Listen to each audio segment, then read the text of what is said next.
have any updates?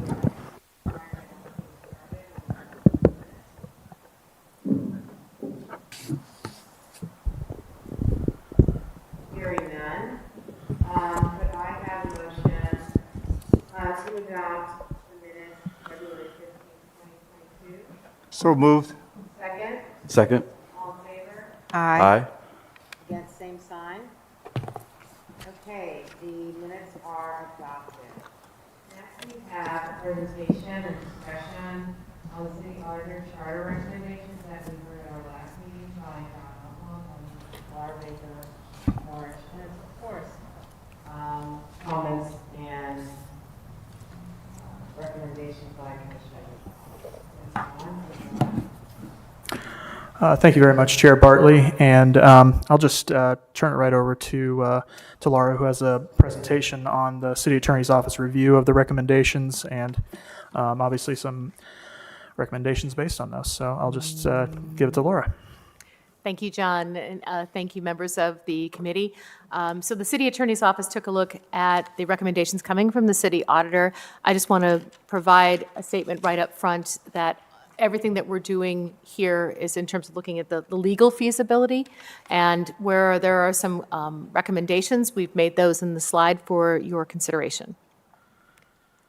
So I've taken the presentation that was provided by the City Auditor, and I've used her same slides, and then I've simply made comments on them so that you can see the City Attorney's position on these. The first one was the change to the mayor's estimate in order to make it clear that it's revenues of the general fund. The city attorney did not identify any issues or concerns, and would in fact recommend it for inclusion, given that it is a more accurate statement of what is transpiring. The city auditor had a question about Section 75, suit on bonds or notes. Specifically, the Auditor Kilgore had asked what the intent was pertaining to this particular section. So I did a little research. This language, the intent here is clearly to limit to 1 year the amount of time a third party would have to file a taxpayer action in order to provide for certainty to contractors and vendors. So there is an allowance both in the city charter as well as in state law for an individual on behalf of other taxpayers within the city to file a lawsuit on behalf of the city in order to restrain the misappropriation of funds. So you have an individual that believes that money was misspent, and not just because they would have spent it differently, but illegally misspent, that it was misspent on something that it couldn't be spent for or spent on. There's a provision that would allow those individuals to file a lawsuit on behalf, basically to protect the public funds. This provision limits the period of time that you would have to do that. And the reason behind it is we want to make sure that when vendors enter into contract, or when anybody enters into contract with the City of Columbus, that they can be assured that that contract is going to be able to go forward. And so we limit that period of time. I will also say this provision mirrors state law. There's a section of the Ohio Revised Code 733.60 that is identical to this provision, and because of that, the city attorney's office would recommend that it remain as written. Payment of claims. This is the concern that the city auditor had expressed regarding the fact that it did not contemplate that a warrant could be electronic. The language said which warrant shall specify the fund upon which it is drawn. The way that that's written would seem to suggest that there literally is a tangible item that is a warrant upon which there would be this specification. And oftentimes in today's more modern banking, that just simply is not the case. So the request was to strike that language to accommodate those changes in technology, and the city attorney's office does not have any issues or concerns and would recommend it for inclusion. Disbursement of funds. This one could take a little bit longer with. So up until now, these were pretty standard. This one, the city auditor had requested, this once again talks about the fact that warrants are not physical form all the time now. They're not always physical checks. So the city auditor had recommended that we would add to the charter a list of other items that could be used in its place. The city attorney's office agrees with the auditor that an amendment is needed, that we do need to reflect the change, but it's our recommendation that the actual specifics of what that warrant could look like should go into city code rather than the charter. And I just wanted to explain why that is. As we talked about at the very first meeting, the city charter is supposed to be like the constitution for the city. It's supposed to be broad, general statements, and it's hard to change for that reason. You have to go through this process, you have to go to the ballot, and so if there's a minor technical issue that comes up, it's very difficult and expensive to go back and fix. So the purpose behind Section 91 is to make sure that the money that goes from the city is well cared for, that the auditor has his or her hands upon it and understands where it's coming from and where it's going to, and that's all good. But if we put the specifics, we might be in the same position 5 years from now when the new technology comes along that, everybody's using Bitcoin. Or I'm not suggesting that's going to happen, but what I'm saying is we don't know 5-10 years from now what the new technology will be for the distribution of funds. And so that for that reason, the city attorney's office is recommending that instead of the specific language, we instead include that the auditor shall prescribe the form of warrant to be issued as provided for under the general laws of the state or by ordinance of council. And that would therefore allow for flexibility that the auditor needs without trapping us into the same problem that we're in right now. Section 93. So this is one where the city auditor had also recommended an amendment, specifically striking the beginning part about the deposit of monies in specific kinds of banks. For the same reasons that I just had the recommendation on the prior section, the city attorney's office is going to recommend a similar change. We agree that it's important in the city charter to reflect how our monies are going to be deposited and that they be kept safe. But once again, that's the kind of thing that changes with time. If you look to the Ohio Constitution, they do not have similar language. They instead point that out in revised code, and we would make the same recommendation. We would instead suggest that all of the first language be struck, that we leave council shall further provide by ordinance for regulations governing the investment of monies of the municipal corporation and the sale of such investments. And once again, that would allow for city council to then enact an ordinance making very clear what kinds of institutions and depositories may be used. And that way, if it changes over time, if there are questions, they would have the ability to address those things more nimbly. Section 120 was just a change from and to or. We agree with that and recommend its inclusion. Oath of office. This one I'm going to say is purely a policy call. So I will say that I did look into whether or not there is any specific requirement about how the oaths of office are kept. There is a requirement that it be kept, but aside from that, it's a policy determination in terms of what entity keeps it. I will say that in the revised code under ORC section 705.28, under the revised code, it's kept by the city clerk. But again, this is something that's an exercise of local self-government. It's a policy call as to who's going to keep it. I will say that the reason why under the ORC that it's likely that it's a city clerk is because the city clerk has, as Clerk Blevins has, a robust filing system and obligations to maintain things for a period of time. And I think as City Auditor Kilgore expressed when she was here, it may have come to the city auditor because the city auditor holds the vaults. So this is truly a policy matter, and the city attorney is fine either way. All right, so those were the ones that were specific to the city auditor. I know I moved through them kind of quickly, but I wanted to give an opportunity, if the chair would like, if there are any questions or if I can answer any additional questions regarding the research that we did. I do have a question. Did you want to? So the items that you're suggesting would better be addressed in code, will they then be deleted from the charter? In some instances, yes. So in the handout that you have, what you have in front of you is similar to what I showed up on the PowerPoint. And where I have made that affirmative recommendation on behalf of the city attorney, I've also struck through the language that's in the charter now to make that clear, that in this case, we would want to strike through language, or in this case, we would not want to add additional language, but instead to put it in code.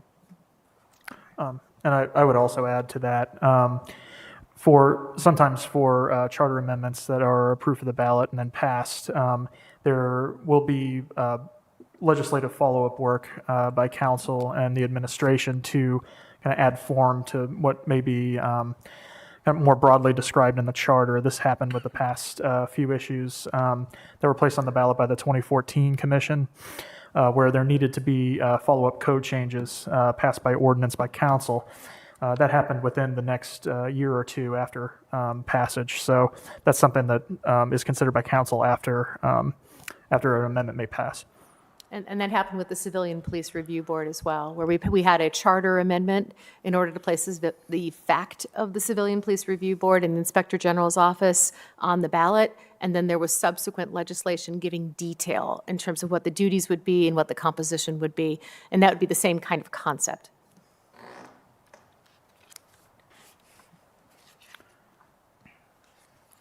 Commissioner Bryant, did you have a question as well? I did, but I answered my own question. I'm sorry. Thank you. Are there any other questions by any of the commissioners? If not, Laura, if you could continue. Sure. Thank you, Chair. So there were also some comments that Auditor Kilgore brought to the commission that pertain to more city functions more generally, rather than specific to the auditor's office.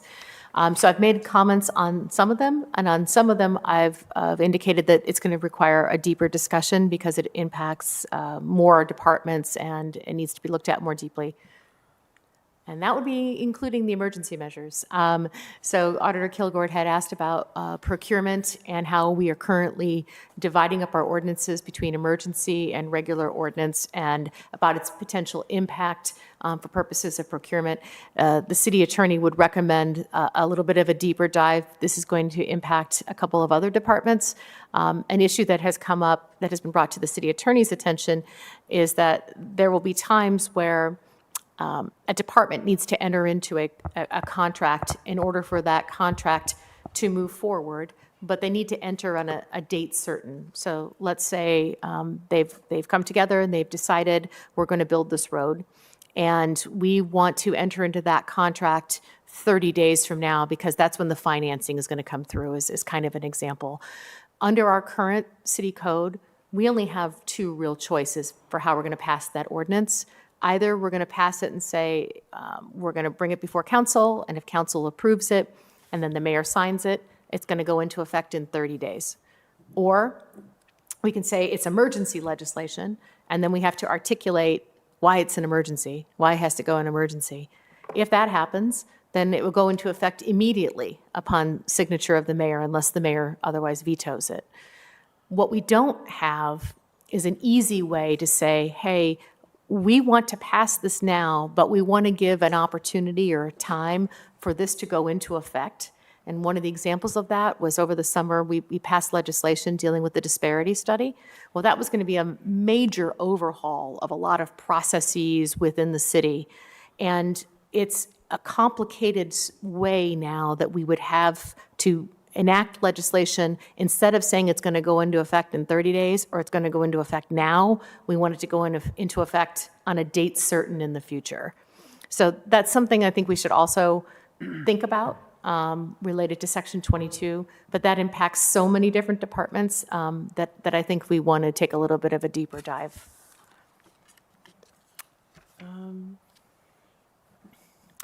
Okay, so this came up during our last meeting when Auditor Kilgore raised it. I hope you can read that in front of you because it's a little bit hard for me to read without my reading glasses today. So this is Section 158-1, the resident requirements for certain employees.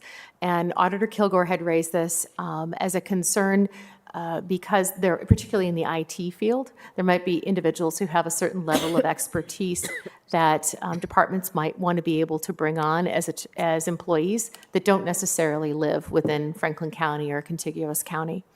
And I think at that time, I made a comment that there has been a decision by the Ohio Supreme Court, and there's been subsequent legislation passed by the General Assembly greatly limiting the ability of cities to legislate in this area at all. So since the last time that we met, I went through and pulled the relevant provision of law that I was referencing.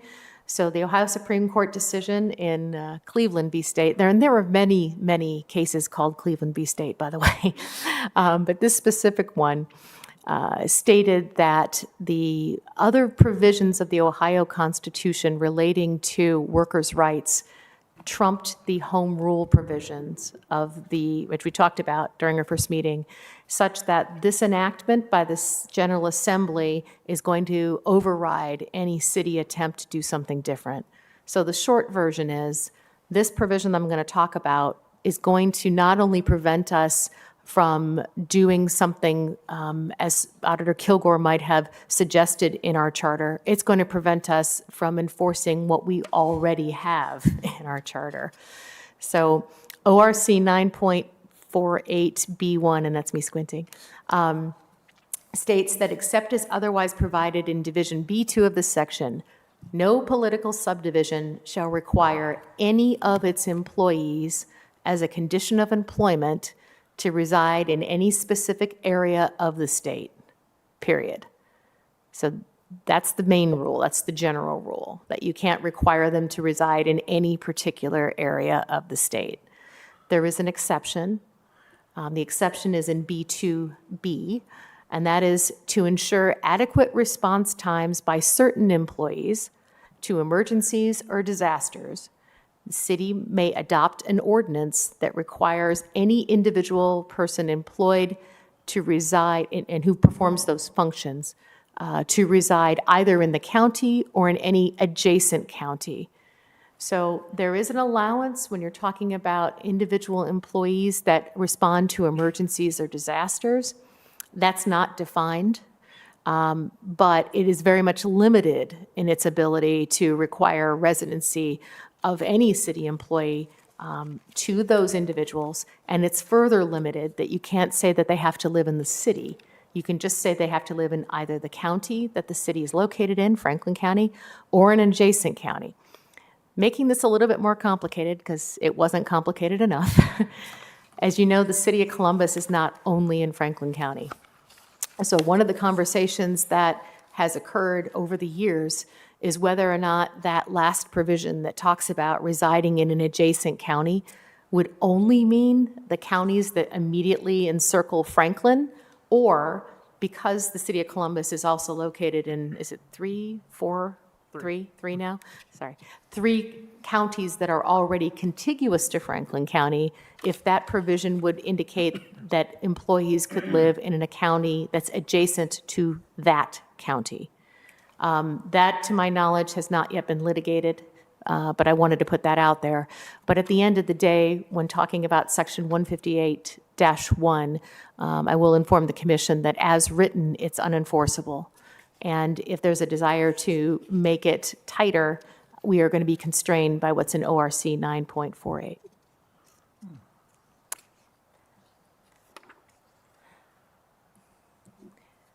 The auditor also raised a question regarding Section 230, hours of labor.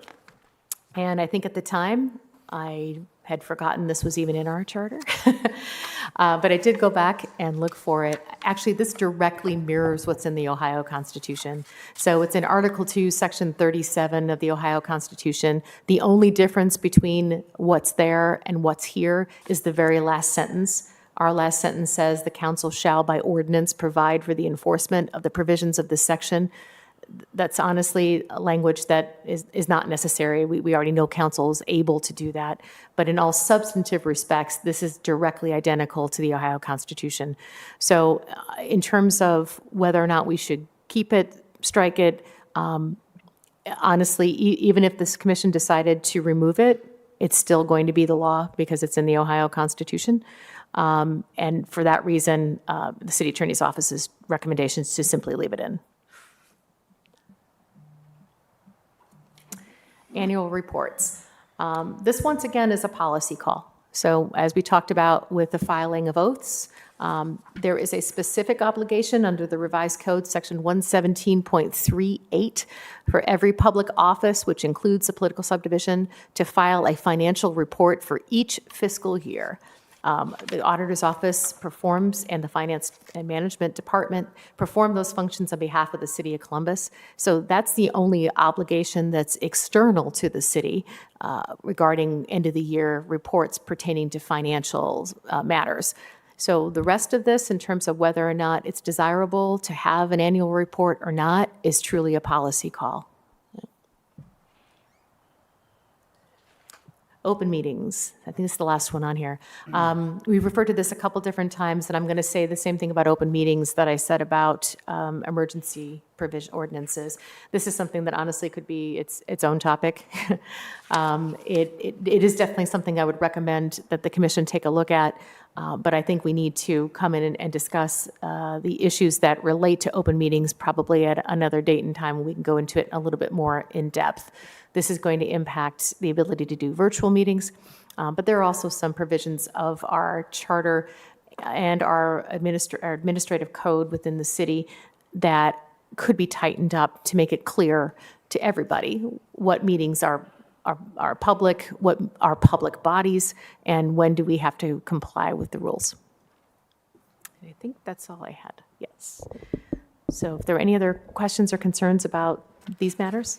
I do have a question.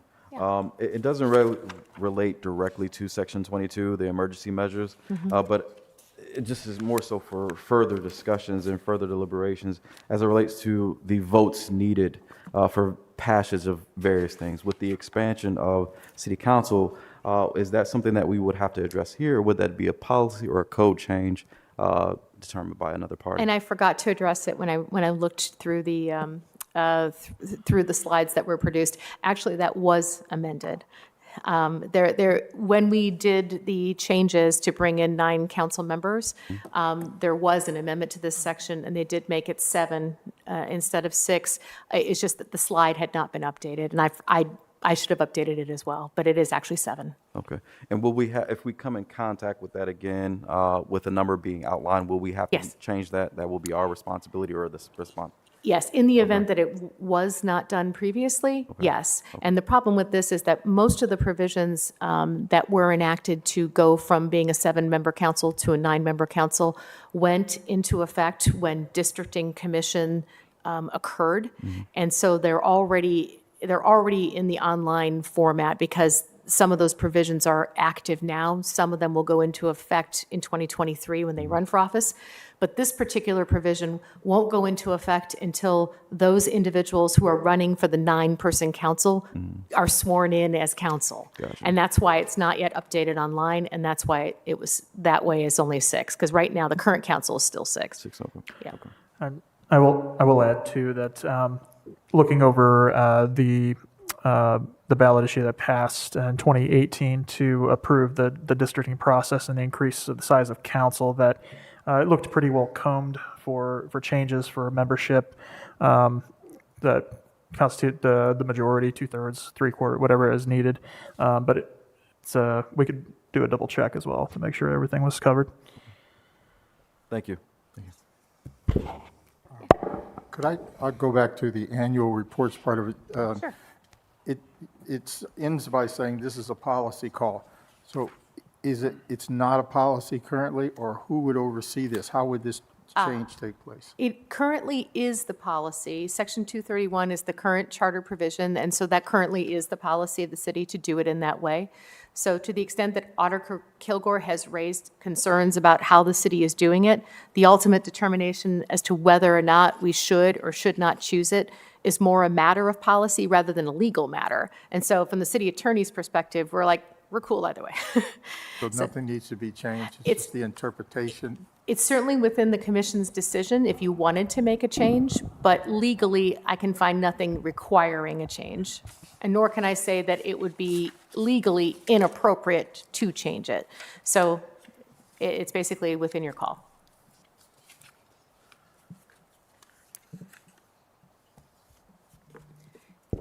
Is there any other discussion? So I want to stop here and have a conversation about how we move forward on each of these topics. We had the presentation last week from the city attorney's office. We had the city attorney review those recommendations, both that pertain to the auditor's office as well as pertain to other offices within the city of Columbus. So we now have the recommendations. We now have would you say they're recommendations, Laura? I would say yes, you would have the legal, yes, the city attorney's recommendations as to the legality. As to the legality of each of these recommendations. I want to have a conversation about, instead of going forward to petitions, do we want to have a conversation about this, or do we want to have time to review this, come back to it, and then look at what our recommendations would be, or what we would accept, or what we would not for Chair- the city auditor's office? I'll say, Chair Bartley, I've noticed that Deputy City Auditor Darlene Wilds has also now joined us. I don't know if she was wanting to address the commission or not. No, okay, just making sure. I saw her sneak in. So what are the thoughts of the commission members? We're going to be getting a lot of information, and I don't want it to get mixed up as far as we're talking about this, but you remember that, but it didn't really pertain to this. I would rather have some things that are just clean and done and move on to the next. It's not saying that we can't review the upcoming information, let's say particularly for the petitions, but we've got to decide what our process is going to be from a consistency standpoint on how we hear presentations, we hear the recommendations of illegality from the city attorney's office. Do we wait, review the information, come back in the next meeting and have a discussion about recommendations, whether we move forward or not? And then, as we already have in our agenda today, go next to the next subject matter. So I just want to hear what your thoughts are, because I want us to be in agreement on the best way to move forward, because July is not really that far away. Yeah. Yeah. So if we could have a discussion about that, I would be very appreciative. I can start off. It would be my preference to have time to look over the recommendations. I would consider it maybe this being a second consideration. So the first consideration being the presentation, the second consideration would be the recommendations, and then the third consideration would be us, voting or approving, what we reviewed from the recommendations given. But that would be my preference as it relates to putting some type of process-y together for us Thank voting. you. Mm-hmm. Comments? Carrie? Yeah, I think I agree with that. I think the question I would have, if we're going to consider something specific on a third pass, what would staff present to us? Would we just be working off this, or would there be a resolution, or does it get that formal? I mean, the one thing I just, and I apologize for being late, but the one thing that I just want to make sure is that our decision points are clear. And this is relatively clear. I think I do have some questions about, if for the recommendations where they are policy calls, what does that mean? Do we dig deeper? Do we want to have more discussion about that? So I just think, maybe John, if you could provide some clarity on kind of how you see us making decisions along the way. I generally agree with the chairwoman's concerns about not waiting until the end and kind of tackling these as they come. But I don't know if you can provide any sense of direction on that. No, sure, definitely. So it can be done a few different ways, and given the fact that we have quite a few subjects and also kind of subsets of those subjects related to, say, the auditor's recommendations. She went a little beyond some of the technical changes as well to other concerns that kind of fall under the umbrella of a few of the topics that Chair Bartley had discussed in the first meeting that that folks, residents, elected officials had asked for the commission to consider. With the volume of these, I would agree that I would be concerned probably about just doing kind of a slew of either like information dumps or like presentations, and then recommendations, and then all in a row, but not discussing or considering until towards the end. I would think that just with the volume that there should be some consideration along the way. I would think that with taking the example of the auditor's technical changes from the first half of the presentation, I think that is its own subject. That's a set of recommendations that are pretty clear. City attorney has weighed in on it, and other city offices, unless they had any comments either from the liaisons or anyone else, that they would leave the decision, they would let the auditor and city attorney's recommendations stand on their own for your consideration. So with something like that, I think, making sure there's a discussion considering it, that it doesn't get tabled till later and then everybody forgets what we talked about and has to review all of the material over again. I think for some of those it would be valuable to consider along the way, and either perhaps make a motion or come to otherwise a general agreement that this is recommendations that you want to either accept, reject, or table till later for consideration in addition of a possible ballot issue for the fall.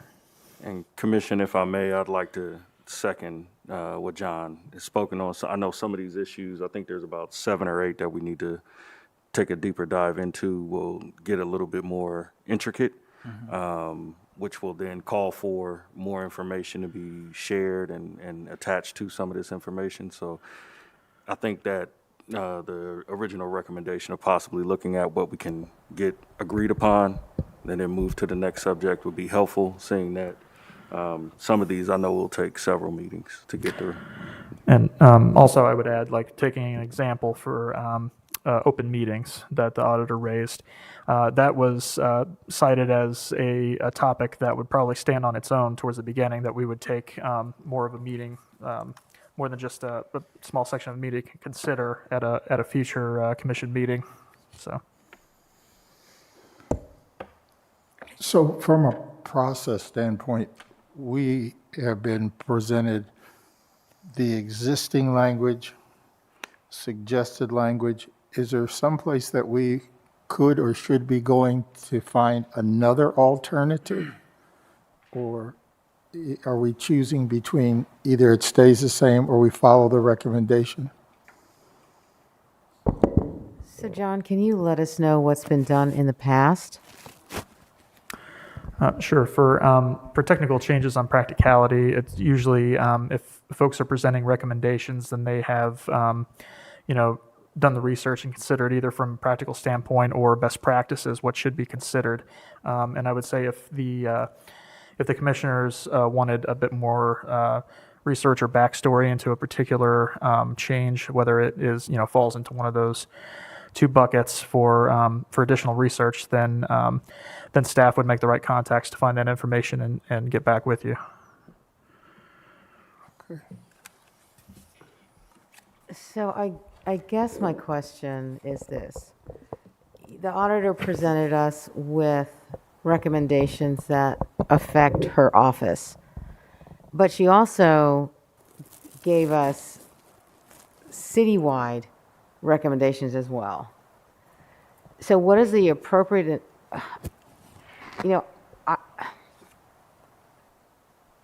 I don't know what direction to go, because some of those issues are issues of other offices that don't report to her. And I would prefer us to really consider what is within her jurisdiction and put those others to the side and really look at what each of the offices are saying as far as charter changes for their units and consider those first, and those recommendations and those legal recommendations or not from the city attorney's office, and then give consideration to the other topics and issues that are coming forward, not only from the auditor's office, but maybe from other offices as well, that are not necessarily something that they have control over. So I can support that, Chair Bartley. are there any other thoughts about that? Are you in agreement? Are you not? We can work with the other departments that are affected by some of the changes that were addressed and make sure that we have recommendations from those departments available for the commission.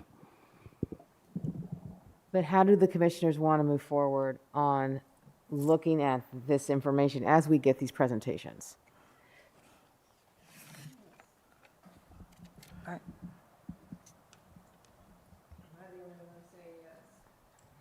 I mean, I'm not hearing anything from anybody else. Yeah, I think I'm just being a little hesitant because I'm not, maybe I'm not listening very well.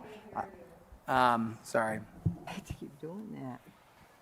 So Thank you. what I think would make sense, and you might be saying this, so I apologize if I'm being repetitive, but to me, what would make sense is to sort of lay out in our next meeting kind of what the decision points are.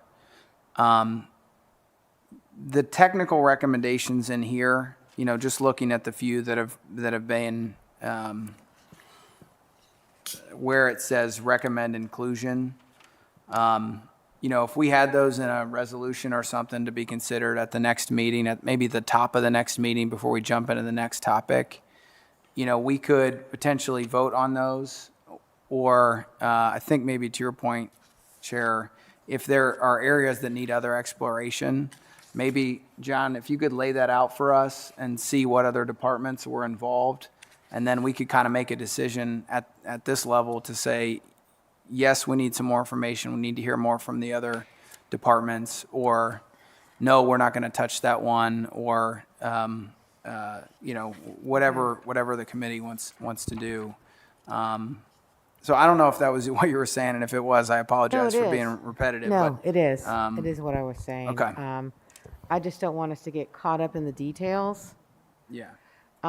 because I'm not trying to rush us. I want us to do a good job.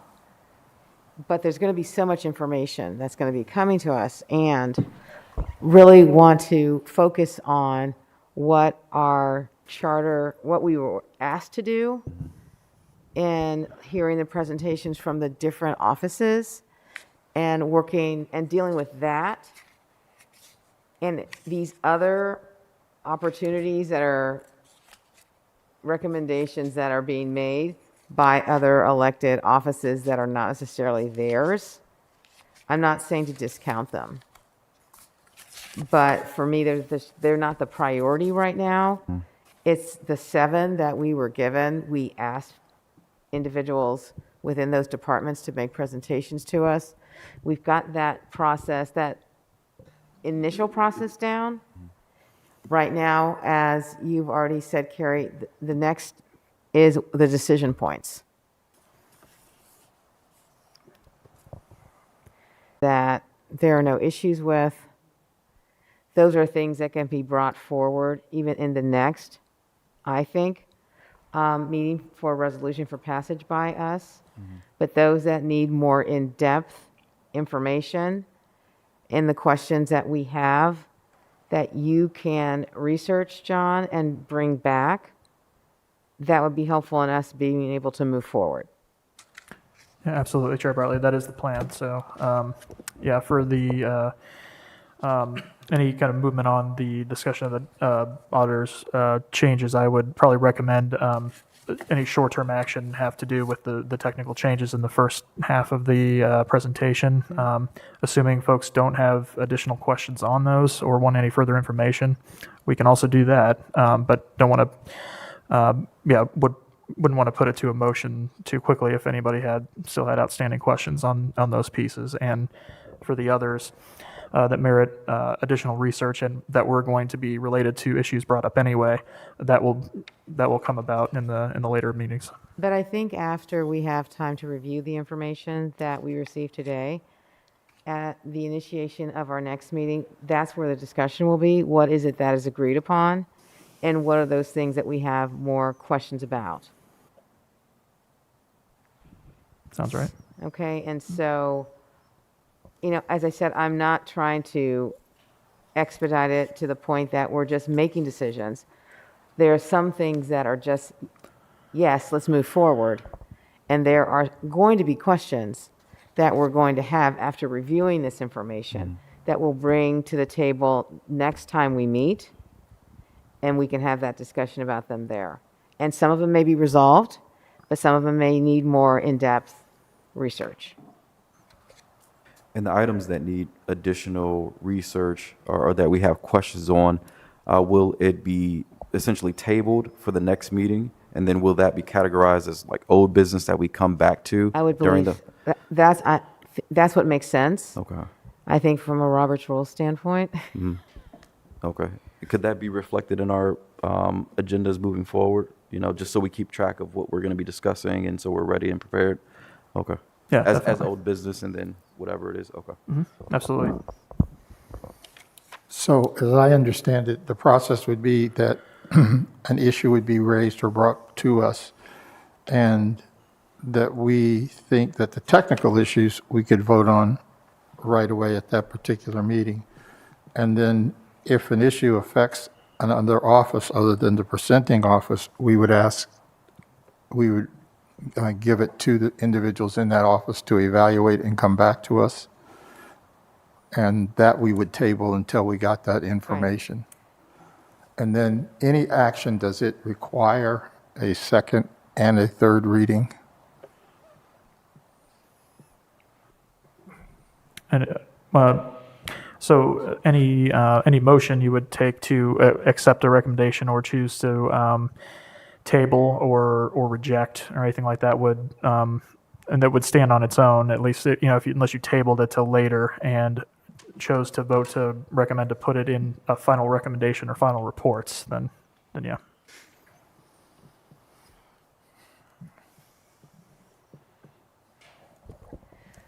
Okay, so John, if you can reflect what we've discussed in the agenda for next time.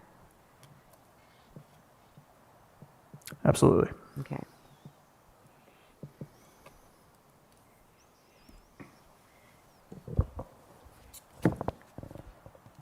Okay.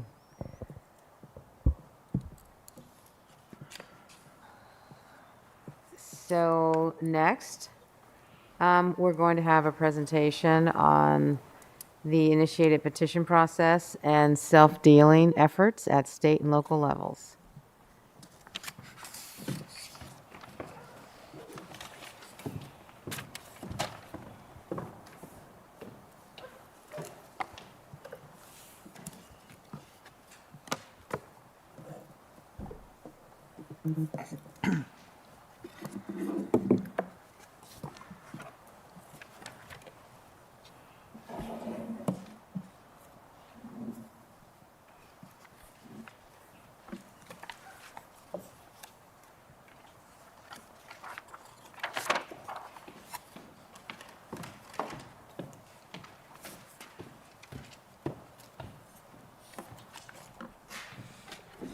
All right, apologies, I had to cue this up manually.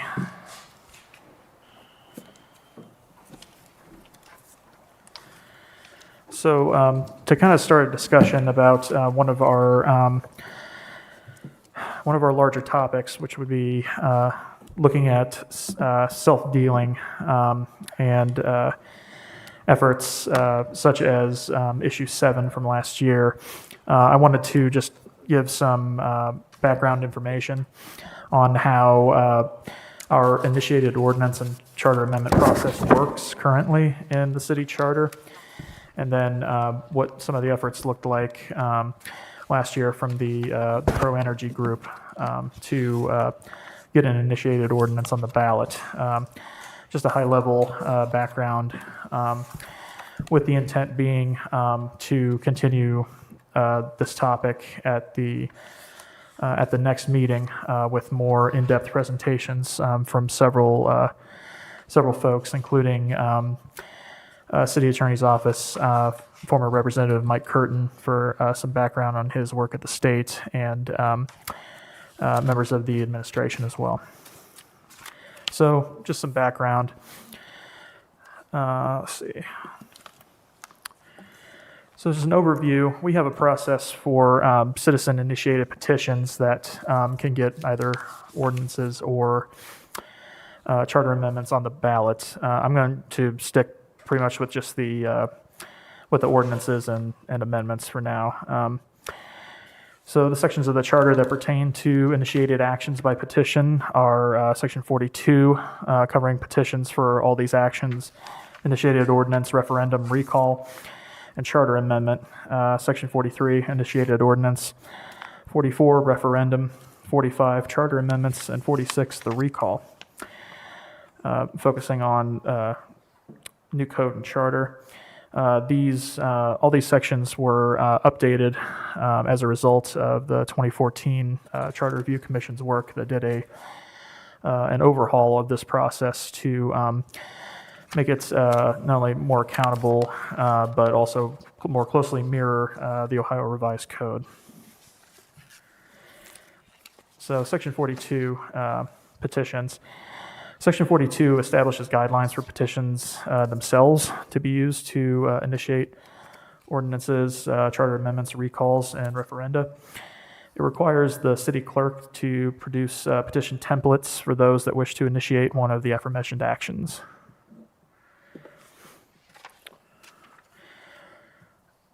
Petition forms. Section 42.2 outlines several requirements for forms, including but not limited to the fact that they can only contain one proposal, which shall not address multiple or unrelated subject matters or questions of law, requires notice of any payment being provided to petition circulators, and requirements as to uniform font and color. The petition committee the ones circulating have to consist of 5 qualified electors of the city, registered voters. The committee must file a copy of the petition with the city clerk prior to its circulation. We call it a pre-circulation copy, along with a statement declaring intent, if any, to compensate those circulating the petition to collect signatures. The clerk then forwards the pre-circulation copy to the city attorney and council. City attorney determines if it meets legal standards and notifies council of the same. In the case of initiated ordinance and charter amendments, the committee that's circulating the petition has 1 year to gather signatures before turning in their completed petitions containing signatures or part petitions to the city clerk.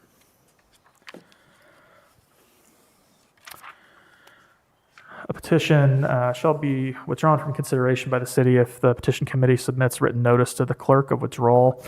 It has to be signed by the majority of the committee and notarized prior to final action on the petition. And petition shall be withdrawn from consideration by the electors if notice is submitted in like manner prior to the 45th day before the day of the election on which the subject of the petition will be considered.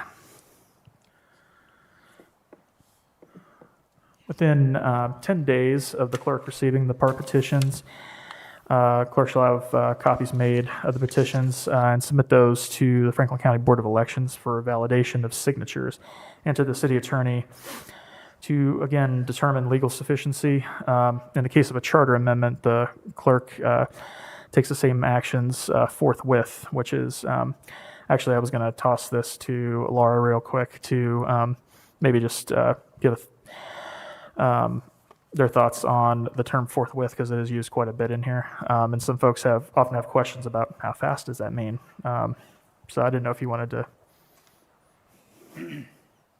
As usual, it depends. So forthwith is generally meaning without any undue delay. So it's usually construed as being a reasonable period of time. Some of these things, of course, are administrative actions that might take some time in order to fulfill the actions.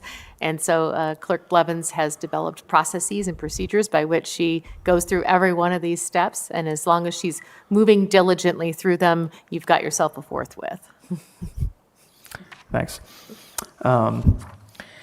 After this, the Board of Election has 10 days to report back to the clerk on validation of signatures. Upon receipt of this report and the city attorney's determination, the clerk sends both to council forthwith. And then the council can take action by ordinance. So this is section 4211. And I was just going to read it verbatim here. Council action on a petition for any proposed ordinance, referendum, or charter amendment shall be by ordinance. No city officer may consider the subject matter of a petition when determining the legal sufficiency thereof, except as required to assure compliance with applicable provisions of this charter, general laws of the state, or ordinance of council. Any petition and any signatures upon the part petitions thereof found to be sufficient, as provided herein, shall be presumed to be in all respects sufficient, unless not later than 45 days before the election, it shall otherwise be proven. So essentially, council takes action on pretty much any of these by ordinance to either reject, accept, or put on the ballot. An ordinance placing an ordinance or a charter amendment on the ballot is not subject to the mayor's veto or referendum. So once council passes it, it happens. If two or more proposals are approved or adopted at the same election and city council finds that the provisions of these two proposals would be in conflict with each other, the proposal receiving the highest number of votes shall prevail. Section 43 deals specifically with initiated ordinances. The power to initiate an ordinance by petition is hereby reserved to the people of the city of Columbus. Any proposed ordinance may be submitted to council by a petition signed by registered electors of the city, equal to not less than 5% of the total vote cast at the last preceding regular municipal election for mayor. So that's the bar they have to clear. Should an initiated ordinance have enough valid signatures when it goes through the petition process at the Board of Elections to qualify for the ballot, and the city attorney indicates legal sufficiency, the clerk shall read a summary of the report to the record. Within 14 days, council shall determine the sufficiency of the petition by ordinance. Should the council find such petition sufficient, it has to vote within 30 days to either adopt the ordinance, they can pass it outright, or by ordinance submit it for a vote.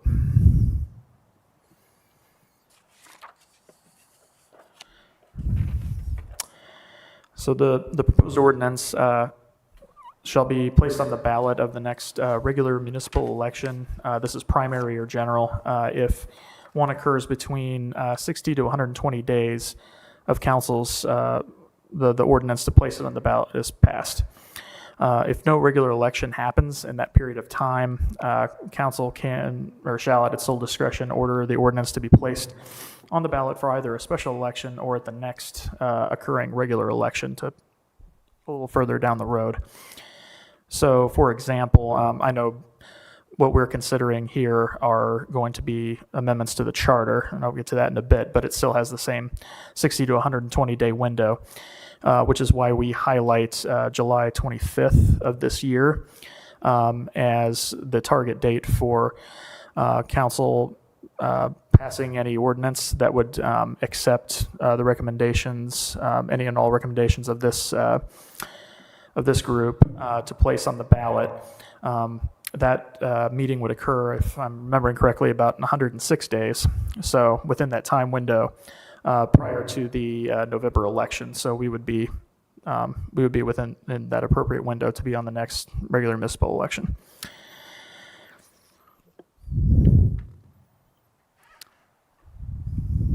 The proposed ordinance shall be placed on the ballot. I'm sorry, I think I may have a double here. Okay. Council shall provide a brief summary of the proposed ordinance within its ordinance to place it on the ballot. So within the body of the ordinance they pass, they have to summarize it. Council may also, at its discretion, place arguments for and against a proposal within the ordinance itself and pass the ordinance with that language in it. The ballot committee that came up with the proposal is also allowed to submit language, presumably in favor of the proposal. If council chooses to include these arguments, that language that is included in the ordinances also has to be posted at voting locations in the city so that folks have a pro and con to look at.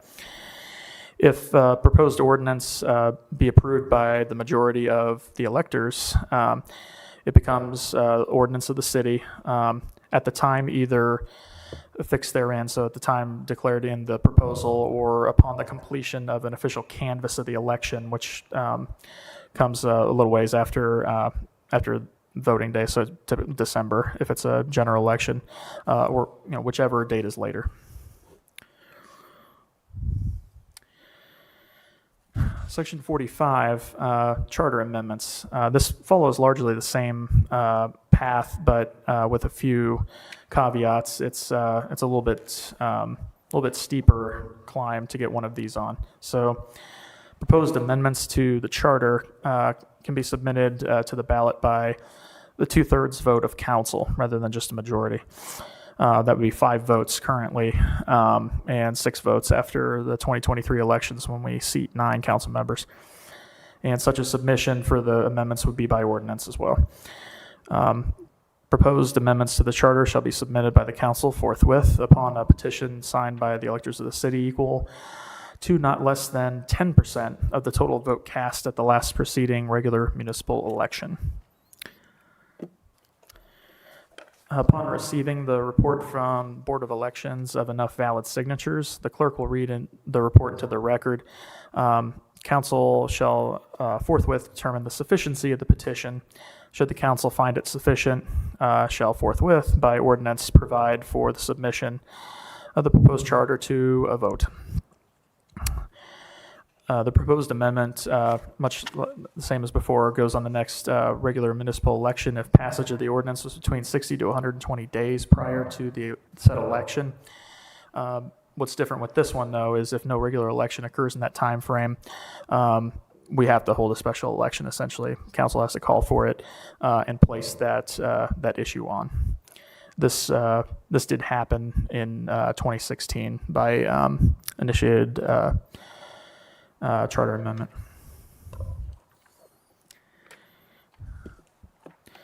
Same as with the initiated ordinance, council must include a summary of the amendment in the ordinance they pass and may include arguments for and against, which must be posted at all voting locations for the election.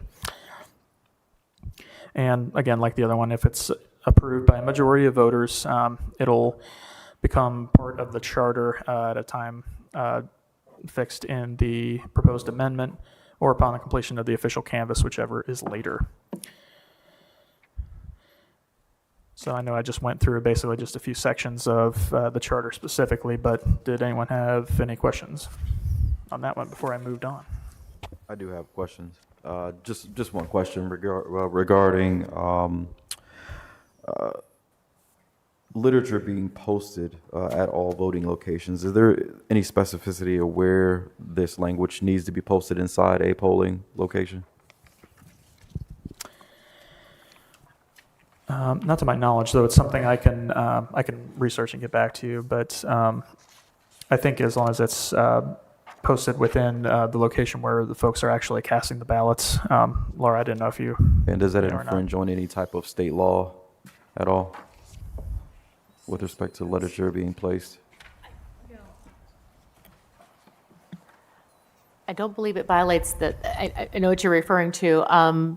It is the posting of the actual initiated petition language, so it would not constitute literature for or against a particular ballot initiative itself, because it is the ballot initiative. Gotcha. And I think it's generally posted when they do post it in the same area at the voting location where they post like the 1 o'clock, tally of all the voters that have come. It's that same general area within the posting location. In terms of the specifics of it, I would also have to look up the revised code in terms of how many feet from what have you. But it is definitely separate and apart from the literature concerns that you're raising. Okay. Thank you. And the one other requirement for those that I didn't mention was that they have to be 200 words or fewer. So the length is controlled if council chooses to include that. Thank you. Quick question, Madam Chair. Are there any limitations on what type of topics can be presented as an initiative petition within the charter? Sorry, Laura, did you want to? You look like you're about to. There are within the charter a list of items that could not be presented as an initiative referendum. So there are some specific things that are prohibited from having the referendum used to recall them if they've already been passed. And I don't think there's anything prohibiting generally what can be an initiative petition itself. And that actually will lead us to our next conversation.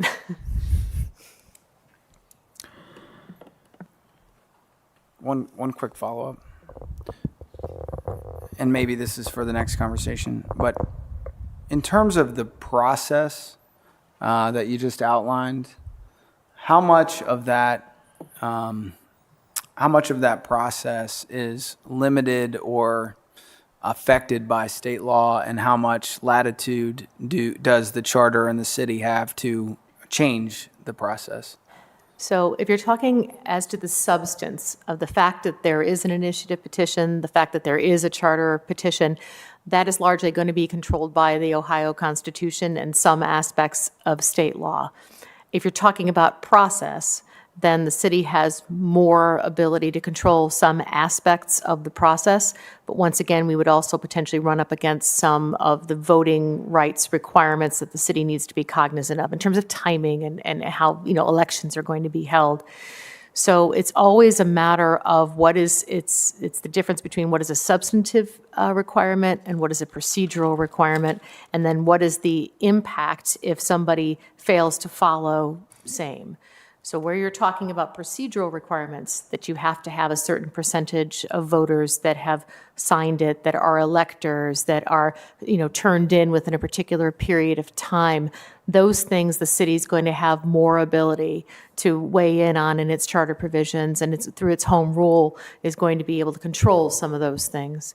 If you're talking about substantively, whether or not someone has the ability to access the process, because that's more of a substantive right, that's where you get the conflict or the potential for conflict between home rule and provisions of the Ohio Constitution, which reserves to the citizens the ability to have an initiative petition process. If you're talking about, there are a number of areas that John had read through where it talks about the city attorney providing legal guidance or sufficiency review. Those are certainly conducted, and in the areas where the city attorney is weighing in on whether or not process is followed, then you're going to have a much more deference to the local government. If you're looking at areas where it's clearly about substantively whether or not this is a lawful act that somebody is seeking to enact, then we have almost no authority to go and weigh in on its sufficiency, because again, that's a substantive matter. Where it becomes tricky is where you intersect the two. What is a substantive denial of the right to have your petition heard that might be also a violation of a procedural requirement. And as John is going to talk a little bit about what happened over the last year or so, you'll see that there are some areas, for instance, there's a requirement that that you place in the title, the substance of the amendment. Well, what does that mean? At what point does the court come back and say, oh, you city attorney or you city council can't deny them access because they left something off, right? Versus that requirement that you have an effective, sufficient number of signatures, they're going to uphold and say if you don't have enough people that are valid electors, you don't even get on the ballot. So that's the balancing act that we have to kind of strike and take a look at when we're making any changes. Thank you.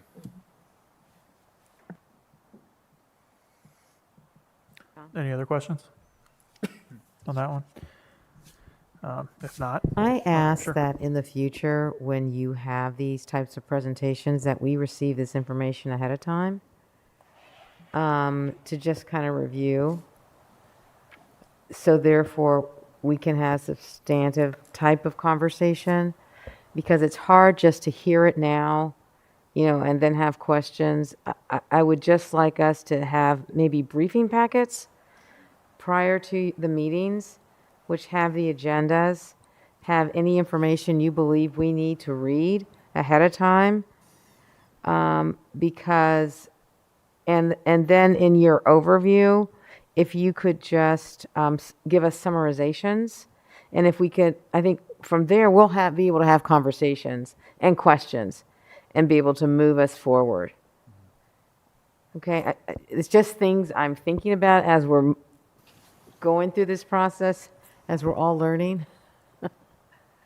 But as I said, I'm just thinking of July and what the recommendations need to be by the 8th, because the 10th is a Sunday. Yes, definitely. So I can work with you on that, John, as far as what we can put together, and just a briefing packet for folks so they can come prepared for the topic, the past, the new business and the old business. Separated. Yep, definitely. Thank you. All right, I'm going to flip the presentation real quickly.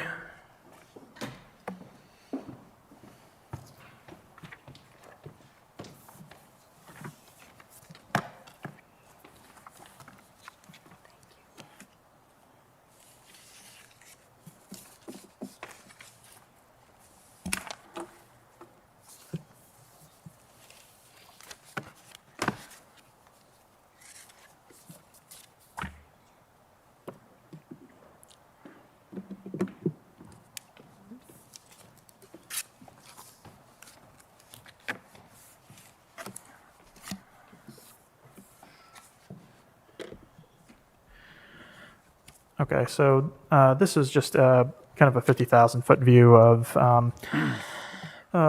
Pro Energy and the issue 7 that came up last year. This group, or members of the group, had been looking at doing this kind of thing for a little while back, at the state level as well as the local. And for the state level, I'll just give a few just kind of highlights of their attempts, and basically them moving to kind of the local level to look at what they can do to put on initiated ordinances to use significant portions of the city budget for green energy initiatives.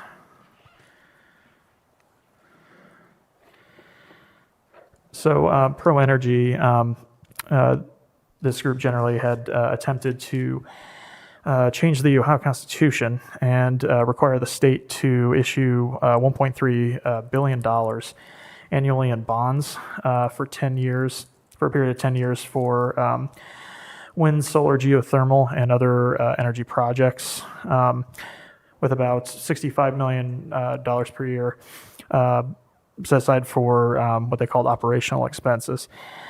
The amendment that they attempted to get on banned the General Assembly from allocating these funds at all and gave the authority to an organization they called the Ohio Energy Initiative Commission, a group of individuals behind the ballot initiative that was actually a group incorporated in the state of Delaware.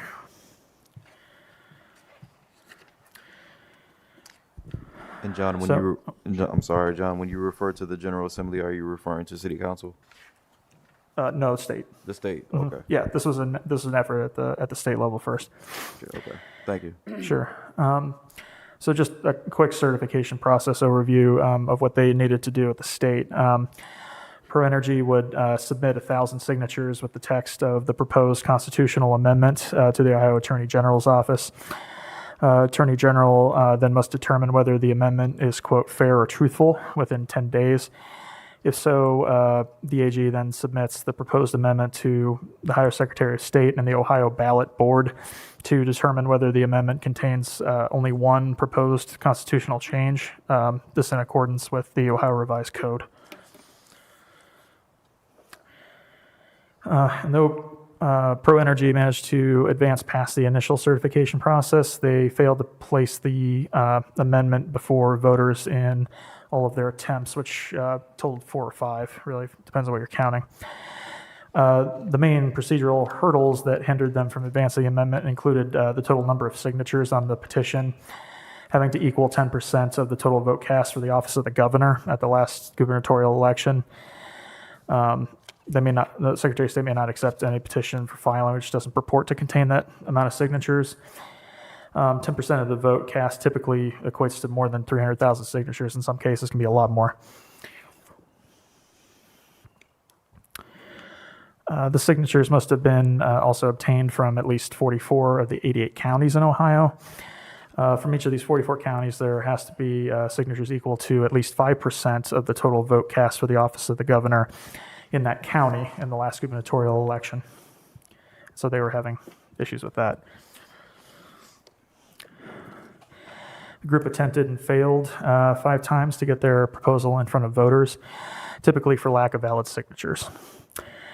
Their first attempt, 2012, both AG and Ohio Ballot Board certified, but they never submitted the 385,247 signatures required.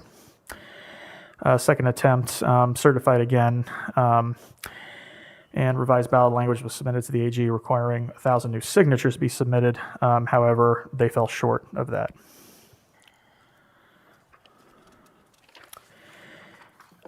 Third try, 2014, certified again, but failed in that the number of signatures did not exceed the required amount. 2015, language certified. However, the ballot board ruled that the amendment contained 2 constitutional changes and required it to be split. They fixed the issue in the meantime, and that resulted in their 5th attempt. Oops. So they got certified, but only about 40,000 signatures out of the little over 300,000 needed to be were collected.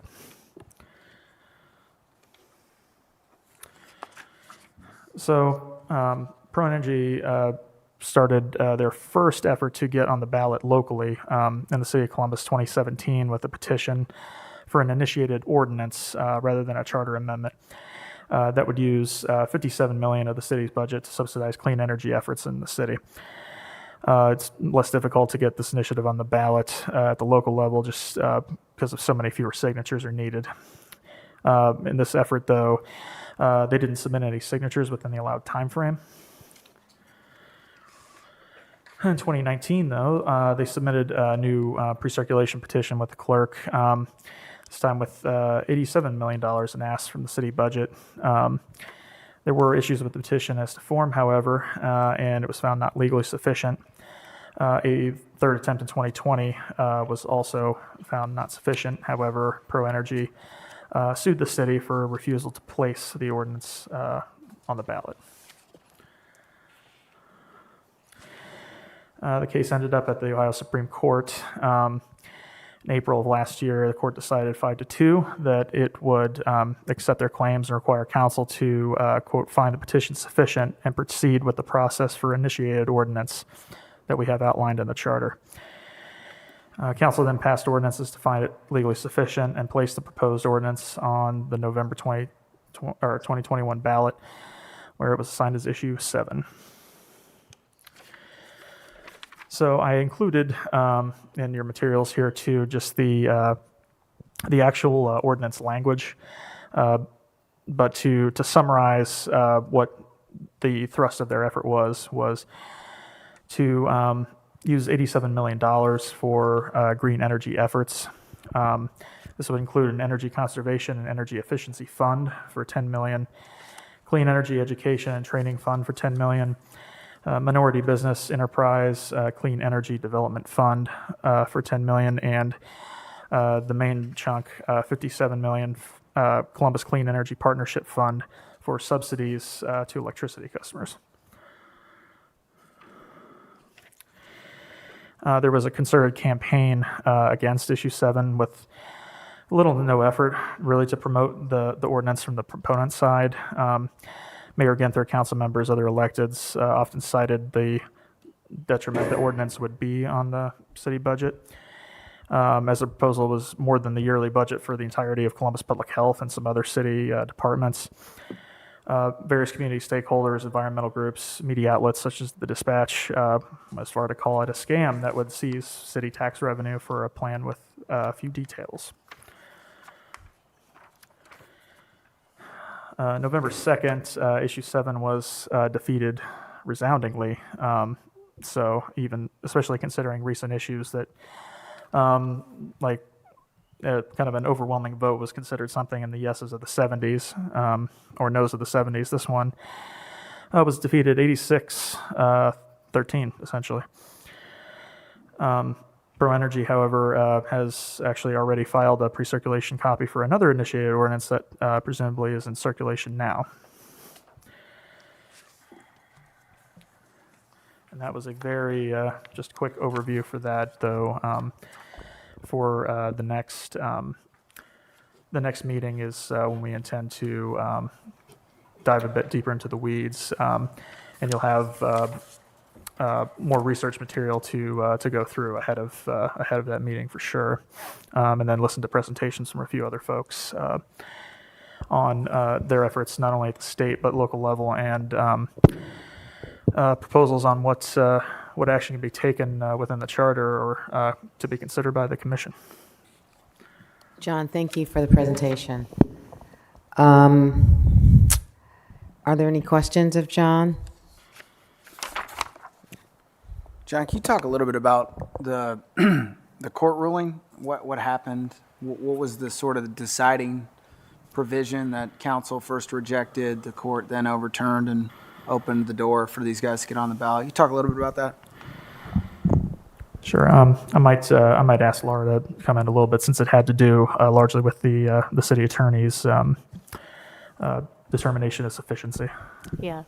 So when the petition was first provided to Clerk Blevins, the process, as you heard from John, is that the initial petition itself is then also provided to the city attorney's office at that time, prior to any signatures being actually solicited, so that we can advise them of whether or not they have followed through the city procedures. When it was submitted, we reviewed the petition, and we indicated to the entity that was submitting the petition that it failed in a few areas to meet some of the technical requirements that exist within our city charter. One of the main ones was that it did not include within the title all of the different funds that you saw listed, and so that a person who was then going to be voting on this particular petition, or even more importantly, one who was going to sign the petition, wouldn't be able to actually see all of the total amount of money that they were suggesting would be diverted from the city general fund to these other entities. So that was one of the issues that we raised. Another issue that we raised is that they had recommended for a couple of those different funds that there was a specific entity that was going to be determining how to spend those funds. And they had done that without complying with provisions of the city code that require you to either have that go out for bid or to specifically indicate that there's going to be a bid waiver. And so the second thing that we indicated was, hey, you did this without a bid waiver, that's also in violation of our city code. There were a couple other more minor things, but you get the general idea that what we were challenging was that as to form, in our opinion, as to form, they didn't comply with the provisions of the city charter. So they filed an action. We litigated that action before the Ohio Supreme Court. And the Ohio Supreme Court came back, as John said, with a 5-2 decision, basically saying that the manner in which the city attorney's office, and then that recommendation was accepted by council, that the manner in which we had reviewed it was essentially too technical in nature and thereby deprived them of their right to the ballot. And so they ordered, and I'm greatly summarizing. So they ordered then council to place it for a vote and to place it on the ballot for consideration. And the concern that the city has, of course, is not with denying individuals opportunity to present very important matters for a vote. That's important. That's preserved to citizens of the city and to residents of the state of Ohio. But in this particular case, what they were suggesting was taking $87 million from the general fund, which is, more than some department's entire budget for a whole year. And they were placing them into dedicated funds that could be used for no other purpose, and they were placing them, in some instances, in funds that the distribution of those funds were being designated to the petitioners themselves. And I don't know these individuals, so I'm not going to discuss what their motivation might be. Perhaps they were really well intended, and this is truly about energy and climate change and what have you. But regardless of what their motivations may or may not have been, the process by which we got there lends the city vulnerable to individuals who maybe do not have good intentions for getting enough signatures to potentially have the city lose control of its general fund. And so that's a matter that obviously the city is concerned about. All the departments probably speak for the auditor's office who raised this when she was here last week, certainly the city attorney's office, and all the elected officials. Quick follow-up, Madam Chair. So were the reasons that the court allowed the forced council to place this on the ballot, were those reasons things determined by the charter or the state? A combination of the two. They felt that the city's interpretation of its own charter provisions violated some of their substantive rights of access to the ballot. Essentially, when you think about initiated petitions and you think about initiated ordinances, what you have to think about in your mind is that what these provisions do is they allow citizens to act as if they were city council. So if city council would be able to do it, then the argument goes that a petitioner who follows all the appropriate steps should also be able to advance that particular piece of legislation. And so the Supreme Court's decision was a comment saying, you have effectively, you're using almost too strict of a standard when this is a fundamental right that they have of gaining access to the ballot.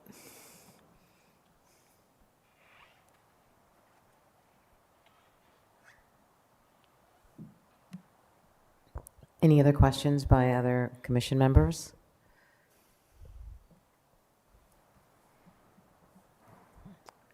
Okay, hearing none. Let's move on to the fifth point on our agenda, and it is about scheduling remaining meetings. I think at this point in time, we don't have a next meeting scheduled. So is that correct, John? That is correct. And understanding that the next meeting will not only be twofold, it will be new business and old business, with old business coming first. So, and it's going to start with the petition piece, which is really going to, I believe, allow us to have a lot of conversation and presentation, as well as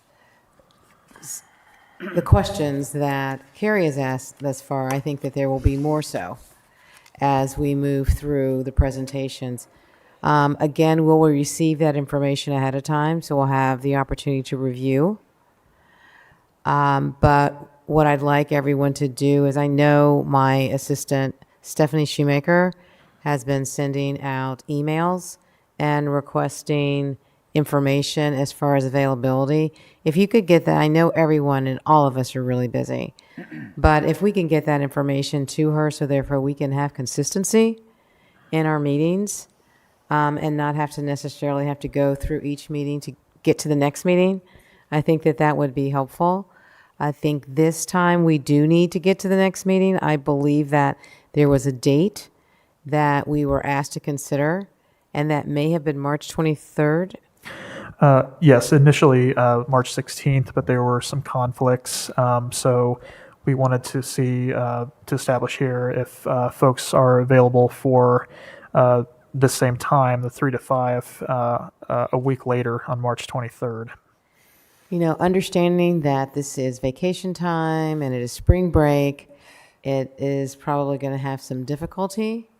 We do need the majority here, but also understand that there are other commitments that have been made by each of us.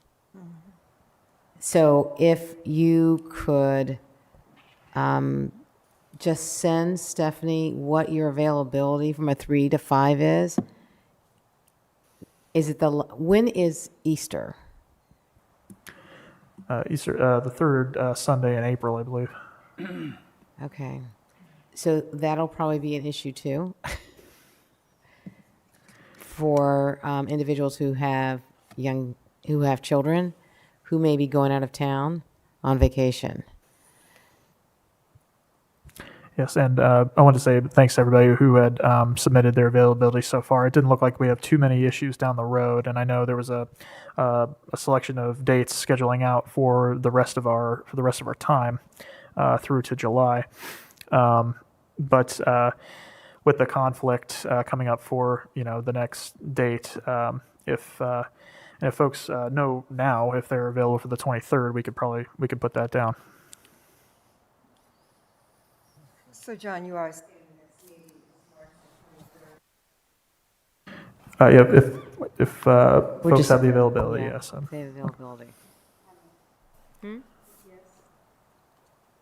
If we could just go around and say if we have availability on the 23rd, and then we can just schedule the meeting, that would be great. I'm available. I'm available as well. Okay. I'm available. Yep, me too. Okay, wonderful. Excellent. Thank you. So we're changing from the 16th to the 23rd. Yes, Wednesday, March 23rd, 3 p.m. Likely in chambers here again. Without a mask? We'll have to see what the internal rules are, but I'm just asking. we will let you know on that when that happens. So are there any questions, any comments that any of the commission members would like to make prior to adjournment? John, just wanted to ask you, so the others that you listed here, those people were in agreement that those dates are okay? The vast majority, yes. I think there might have been one or two issues with the very last date, but I think the majority of everything has been agreed to. And if we get confirmations on those dates, we can me and Stephanie can send out basically the remainder of the dates as confirmed shortly, or hopefully. Chair Bartley, if I may ask a question about the packets.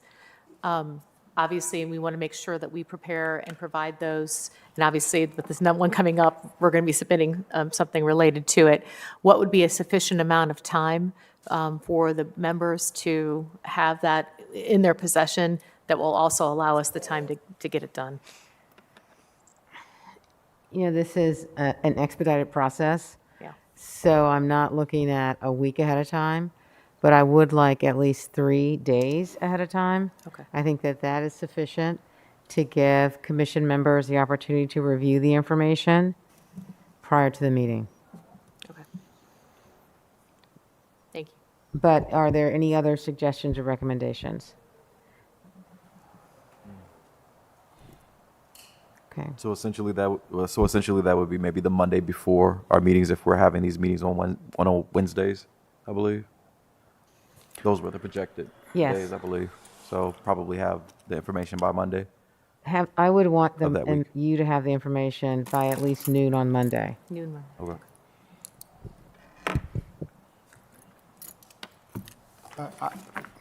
I apologize, I didn't follow that conversation. I didn't understand what He you was were- asking if on Wednesday, would we receive the information that Monday? Oh, got you. Thanks.